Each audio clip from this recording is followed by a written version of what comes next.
अच्छा, वेलकम, स्वागत, अभिनंदन हमारे यूट्यूब चैनल हमारी बातें में। और आज हमारे साथ है एक नया स्टूडेंट जो इस सीरीज को हम लगातार चला रहे हैं, इसलिए कि प्रेरणा के स्रोत हो, हमारे आने वाली पीढ़ी सीखे पढ़ना लिखना, वो जाने कि संघर्ष क्या होती है और किस प्रकार से हमको अपने जीवन में आगे बढ़ना चाहिए। क्योंकि हमारे पुरखों ने कहा भी है, शिक्षा शेरनी का वह दूध है जो पिएगा वह फूल है। तो ऐसे ही जब तक कि हम शिक्षा ज्ञान को अपने अंदर समाहित नहीं करेंगे, तब तक के वो सही को सही और गलत को गलत कहने की साहस नहीं जुटा पाएंगे। तो इस सीरीज में हम आज एक नए स्टूडेंट से फिर से हम रूबरू होने जा रहे हैं और इन जो वीडियो है उनका जो हमारे श्रोता बंधु अधिक से अधिक फायदा उठाएं और अपने बच्चों को जरूर दिखाएं, क्योंकि यह एक प्रेरणादायक वीडियो होती है और समाज में इसके जरिए जो है एक सीख मिलती है कि हम अपने बच्चे को किस मूल्य पर किस प्रकार से हम तैयार करें। तो आइए हम जानते हैं उनसे कि उनकी परिचय हम सब जानेंगे। अपना परिचय बताएंगे। मेरा नाम मानसी कुर्रे है और मैं ग्राम बगौल में रहती हूँ और अभी फ़िलहाल मैं BA इंटीग्रेटेड डिग्री कर रही हूँ, जिसमें मैं 4th ईयर में हूँ। अच्छा, ये कहाँ पे कर रही हैं ये? सर मैं BA की डिग्री RI भोपाल से कर रही हूँ।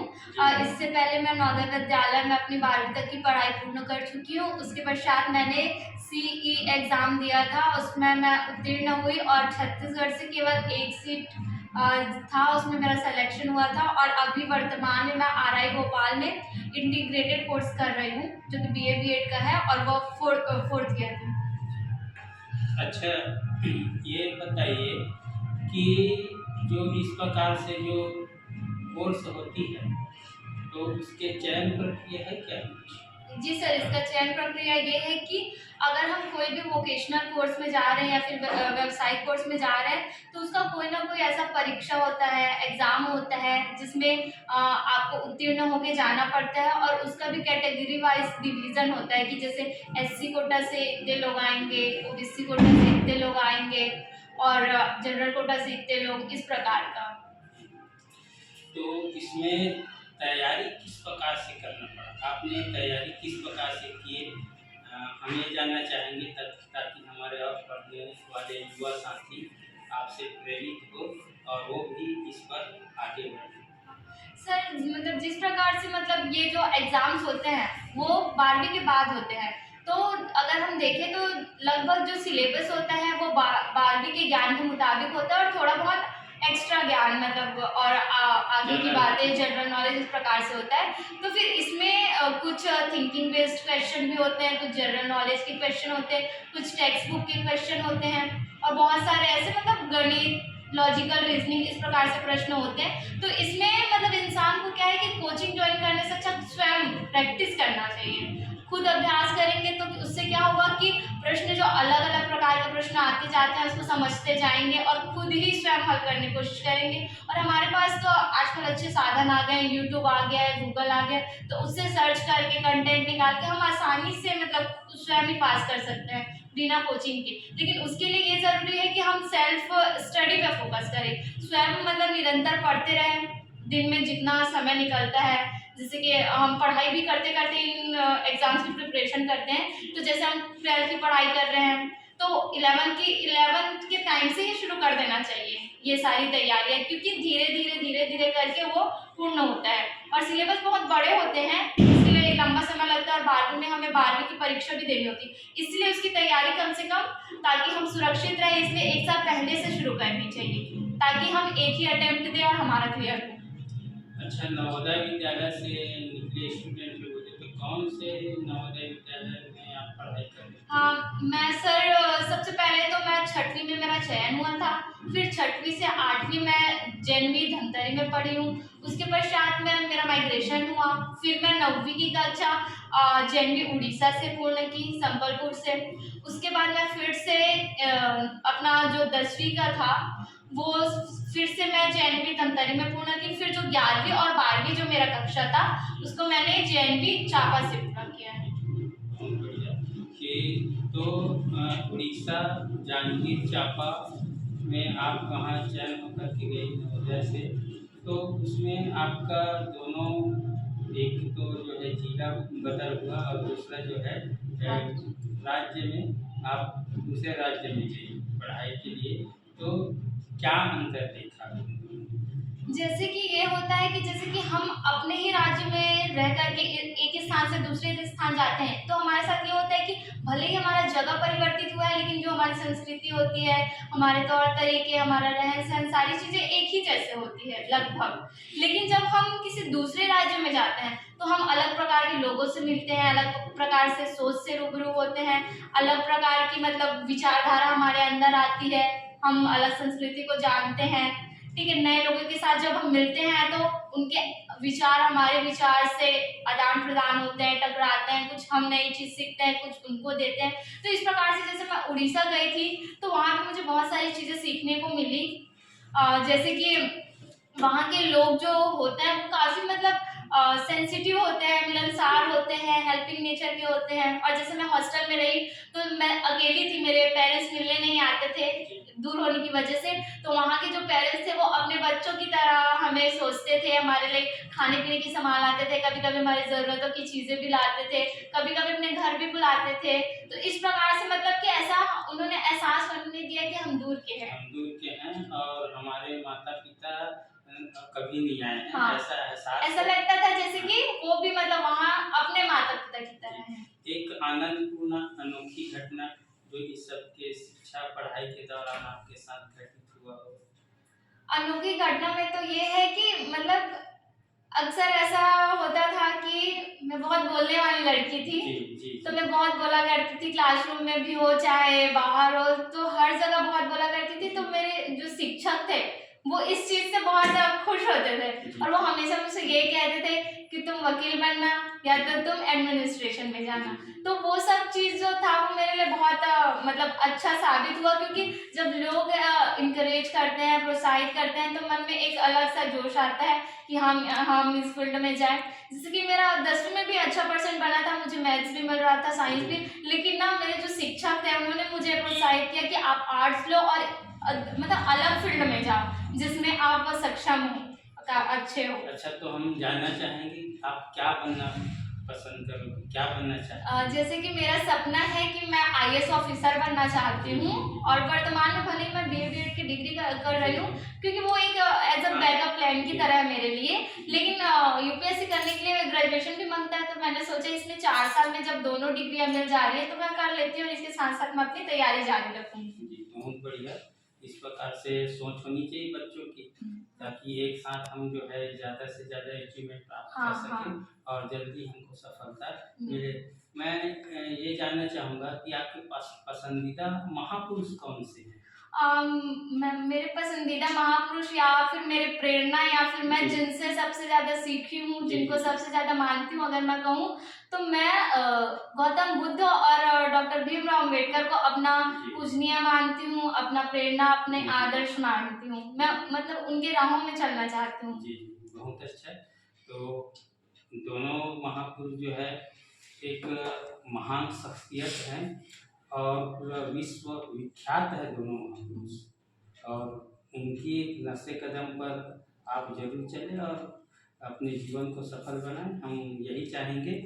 तो एक अभी आपको मैं सुना हूँ कि आपको जो है स्कॉलरशिप समाज की कोई संस्था की ओर से दिया जाता है। जी सर। तो उस बारे में थोड़ा बताएंगे?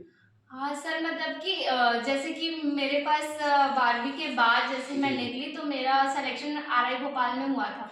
तो उसके पश्चात ये हुआ कि मेरे पिता की स्थिति इतनी अच्छी नहीं थी, तो मैंने मतलब कहीं कहीं से ये मतलब जानकारी प्राप्त की कि कुरुद में एक संस्था है जो कि निर्धन छात्रों को सहायता प्रदान करती है। फिर यस सर, फिर उनसे हमने बातचीत की एक दिन, जो वेदनाथ सर है उनसे मैंने बात की थी। फिर उन्होंने कहा कि आप एक आवेदन पत्र, एक एप्लीकेशन दीजिए। फिर मैंने उनको दिया था। फिर एक ही सप्ताह में उन्होंने मुझे राशि प्रदान की और मैं तुरंत भोपाल गई। ये संस्था जो है ग्रुप के कुछ कर्मचारी साथी लोग चलाते हैं, निर्धन छात्र सहायता कोष करके।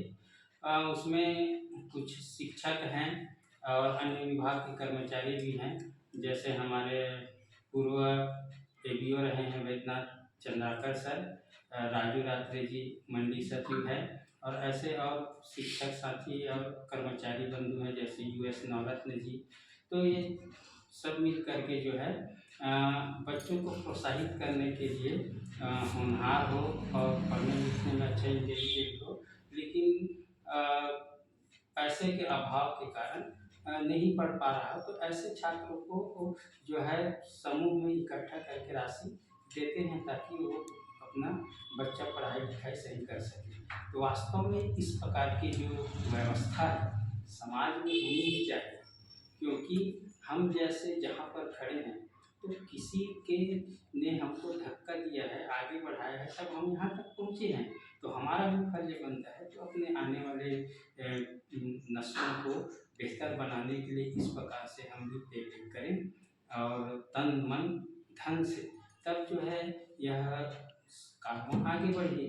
तो एक बहुत ही अच्छी पहल है और उन सभी साथियों को इस चैनल के माध्यम से मैं धन्यवाद प्रेषित करता हूँ, बधाई प्रेषित करता हूँ कि इस प्रकार से जो सहायता कोष करके जो बच्चों को प्रोत्साहित करके उन्हें पैकेज देती है।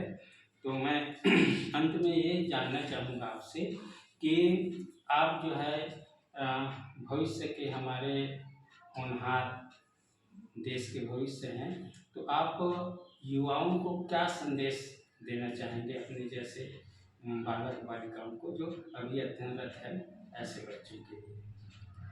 जैसे कि मैंने बताया कि जो मेरे आदर्श रहे हैं या फिर जिनको मैं प्रेरणा मानती हूँ, तो सबसे पहले तो गौतम बुद्ध और दूसरे थे अम्बेडकर। तो जो गौतम बुद्ध से मैंने सबसे अच्छी चीज सीखी थी वो थी कि अपो दीपो भव, यानी कि अपना दीपक स्वयं बनो।